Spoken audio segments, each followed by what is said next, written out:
Ukiona dalili zifuatazo, ini lako limejaa mafuta, fanya haraka uziondoe. Unahisi uchovu wa mara kwa mara licha ya kuto kufanya kazi nzito.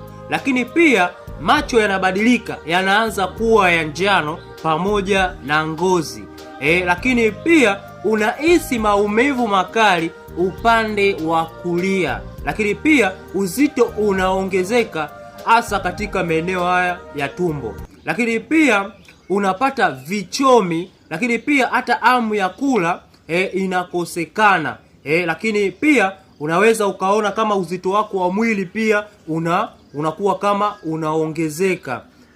Hivyo basi unatakiwa uende hospitalini uangalie, je, ini lako lina mafuta? Lakini kama ni wewe unasumbuliwa na mafuta kwenye ini kwa muda mrefu sana, nimekuandalia programu itakayokusaidia kuondoa hiyo changamoto na kuwa kwenye hali yako nzuri. Andika neno msaada au nipigie direct, nitakupa hiyo program na utakuwa salama.